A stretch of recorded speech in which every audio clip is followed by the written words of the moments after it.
They say that space is silent. It isn't. Not to us cats. We hear things. The hum of the ship's reactor, the faint vibration of a failing bulkhead, and on certain nights, the heartbreak of a human who's just had her world torn apart.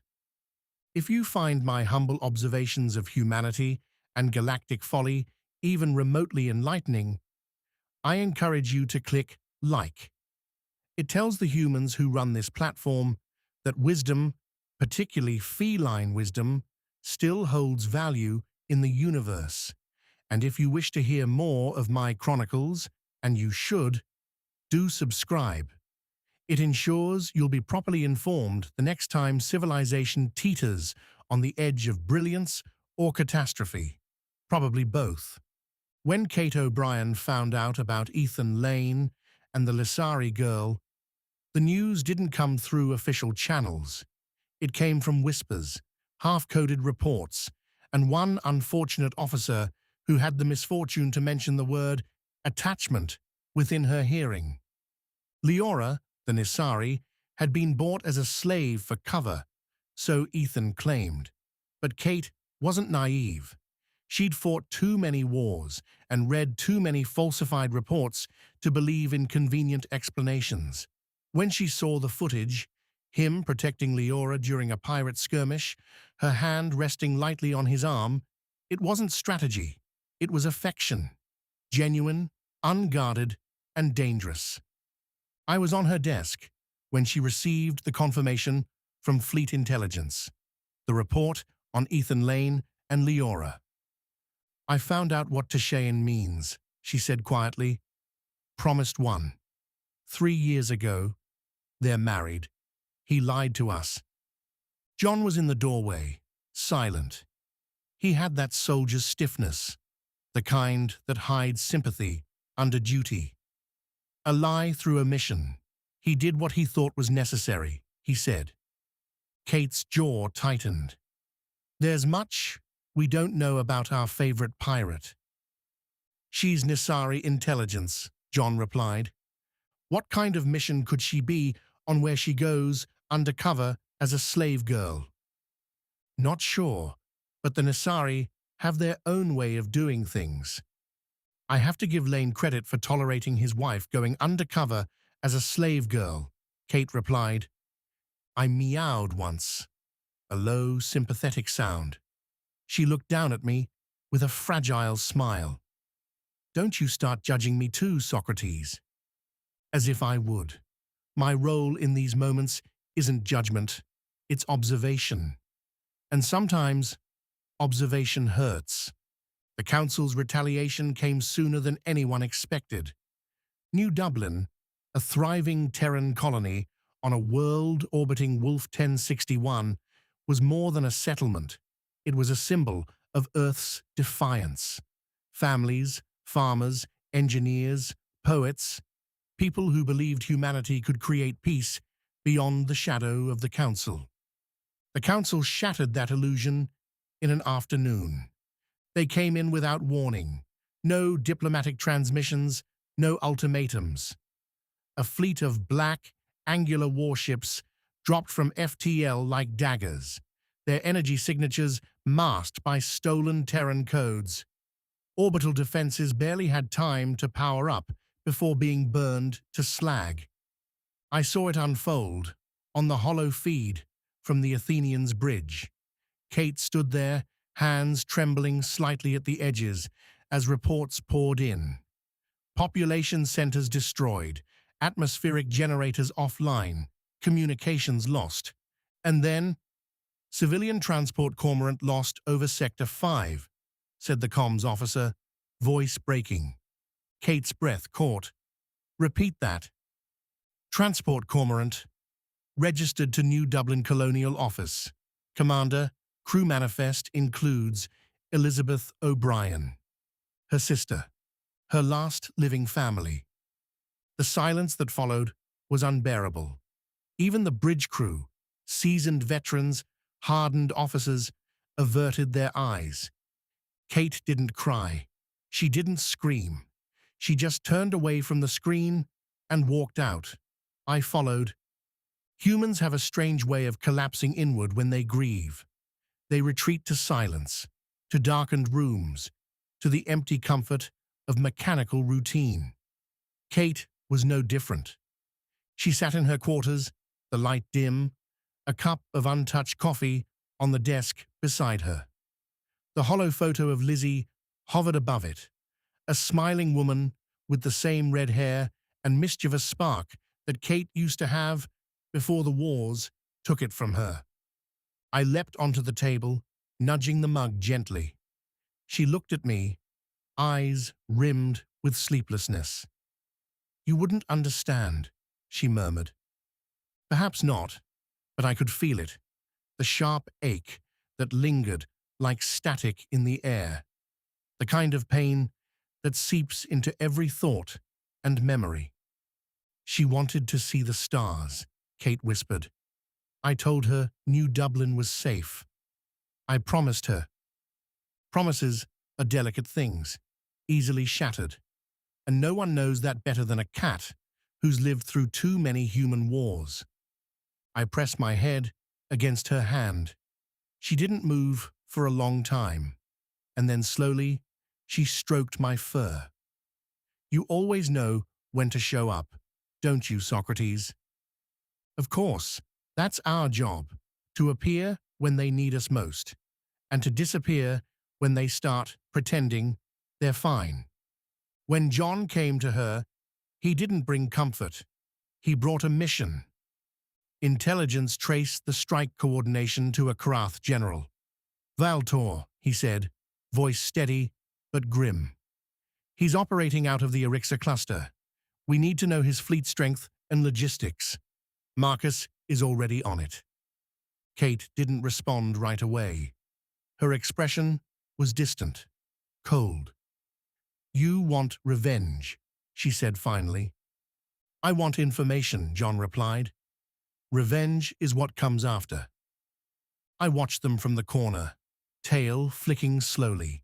Humans often conflate those two things, information and vengeance. But they're not the same. One saves lives, the other only salves wounds. John placed a data chip on the desk. "Marcus will handle the intel. We're going to find Vailtor and make sure he never does this again." Kate's eyes met his. Good. That single word carried enough fury to chill a room. Marcus Havel had a talent for disappearing. Officially, he was a janitor aboard a diplomatic station. Unofficially, he was Earth's most effective ghost. But for this mission, Marcus had his usual support. Max, who served as both sarcastic observer and communications link to me. Through Catcom, I listened as Marcus bypassed the station's maintenance locks. Entering Quadrant 4, Karath Quarters. You sure about this, Socrates? "Quite," I replied mentally. "Our sources indicate Vialtor communicates through his ambassador. If we find the relay, we find the command chain." Max interjected, his tone amused. Translation: crawl through another vent and avoid death. Easy. Oh, and Socrates. Son of a bitch must pay. "He will." The Karath never sleep, an advantage to creatures without empathy or imagination. But Marcus Havel had learned to move between their routines like a ghost. The corridors hummed with alien footfalls, all precision and arrogance. He moved with a mop in one hand and intent in the other. Above him, perched on a maintenance conduit, Max watched through narrowed amber eyes. Humans have an odd way of sneaking. Dragging cleaning supplies through an enemy stronghold? I smirked. "Nobody looks twice at a janitor, Max." Until he starts disassembling wall panels? "That's why he brought you. Distraction protocol if things go bad." I prefer to call it improvised chaos. The pair had followed the bug's transmission trail from the Karath ambassador's quarters. It led deep into the maintenance under network, a series of cables, ducts, and shielded relays that carried encrypted communications off-station. the kind of infrastructure that didn't appear on official schematics. Marcus pried open a floor grate. Inside, pale red light pulsed rhythmically, a hidden comm node, active and humming. Symbols scrolled across its surface, sharp, angular runes unmistakably Karath. Athena's filtered voice came through Marcus's earpiece. Confirming partial decryption. Transmission route indicates relay to Fleet Command. Coordinates match Vaeltor's flagship Ravager of Suns. Marcus froze. You're sure? 100%. It's the logistical nexus. Destroying or hijacking it would cripple their entire campaign. Max leapt onto the console, pawing at the flickering symbols. And the humans say we're the ones who chase shiny things. This is practically glowing with opportunity. Socrates, I'm running a deep scan. Seconds turned into minutes. The hum grew louder. Marcus felt it, an almost living pulse beneath his boots. Transmission detected. Encoded orders from Vaeltor himself. Target coordinates. Outer Epsilon corridor. Secondary target, Terran colony, on... Static. The lights flickered. That's bad. Trace detected. They've realized someone's listening. Marcus ripped the data core from its housing, shoving it into his satchel. We're done. Move. They ran. Drones swarmed from the corridor corners, red sensors blazing. Marcus dove through a service hatch, Max clinging to his shoulder like a streak of orange lightning. Energy bolts sizzled against metal behind them. Marcus jumped, grabbing the edge, pulling himself through as drones flooded below. Sparks flew as blaster fire scorched the metal. The vent echoed with the sound of pursuit. Athena's voice cut through the chaos. Extraction vector calculated. Maintenance lift Gamma 3, 40 meters north. Marcus dropped from the vent into a dim corridor, sprinting toward the lift. Max landed lightly beside him, fur puffed. Socrates, you realize this counts as hazard pay. I'll make sure they give you extra tuna, I replied. Unlikely. But his purr betrayed satisfaction. They burst into the lift, sealing it behind them. The drones halted outside, their programming stymied by Terran signal jamming. Silence returned, heavy and electric. Athena spoke again. Transmission fragment recovered. It contains operational orders and fleet composition for the Karath offensive. If decoded fully, it gives us Vaeltor's movements for the next quarter cycle. Marcus exhaled. That's the intel John wanted. Hours later, aboard the Athenian, the briefing room was dark, save for the blue glow of the holomap. John stood at its center, hands folded behind his back. Kate sat opposite him, composed but distant. Her expression didn't betray the turmoil within. Marcus's hologram placed the recovered data core on the table in front of him. We got it, but I blew my cover. I'll get off the station and back to Terran space. Athena's avatar shimmered into view, a luminous figure of calm authority. Decryption complete. Vaeltor's fleet schedule confirms direct oversight of the new Dublin assault. He authorized orbital bombardment with council approval. Kate's hand clenched. So he's personally responsible. Yes, and he will be again if not stopped. John nodded once. We'll make sure of that. I perched on the console, tail curling, eyes fixed on Kate. Her grief hadn't lessened, but now it had shape, a target, a name, a purpose. That's how humans endure tragedy. They turn it into direction. Through Catcom, I whispered to the others, prepare the network. The hunt begins. Ophelia's response was quiet pride. Then let us make the galaxy tremble. The psychic link shimmered with amusement and resolve. In the distance, I felt Kate's determination ignite, a quiet fire beneath her sorrow. War was coming again. But this time, humanity wasn't unprepared, and we cats, we were already watching. From my station aboard the Athenian, I monitored the encrypted feed from the council chambers. Athena translated micro-gestures and tonal shifts. The Galactic Council's emergency session was a farce before it began. Delegates from 24 species argued, postured, and blamed. I listened through the bug in the council chamber. Vialtor's voice, a guttural growl layered with arrogance, filled the chamber. Humanity must be eradicated, he thundered. They have defied the natural hierarchy. They pollute the stars with chaos.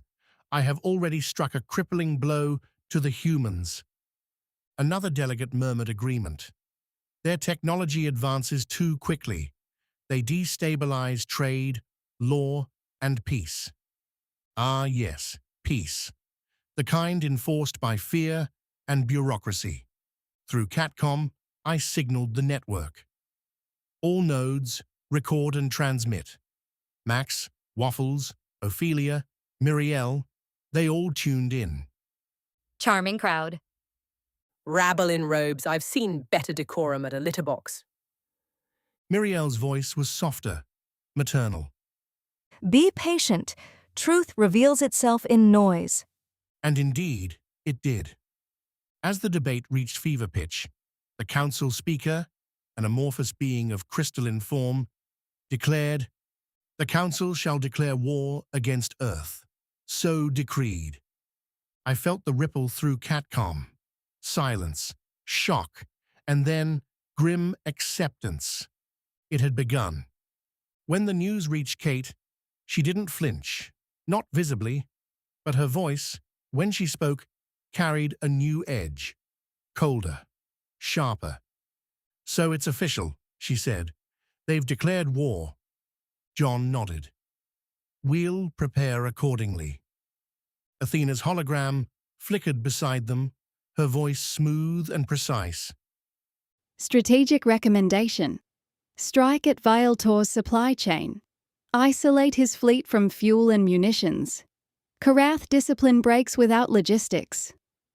Kate turned to her. "Let's do it, and make it hurt." I could sense the exhaustion beneath her words. The pain hadn't dulled, it had crystallized into something more dangerous. As she left the bridge, I followed quietly, tail low. She paused at the viewport, watching stars drift by. "He'll pay, won't he?" she whispered.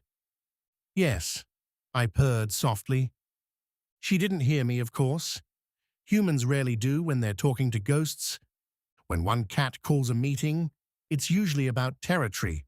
When I call one, it's about survival. "Thank you all for joining," I began.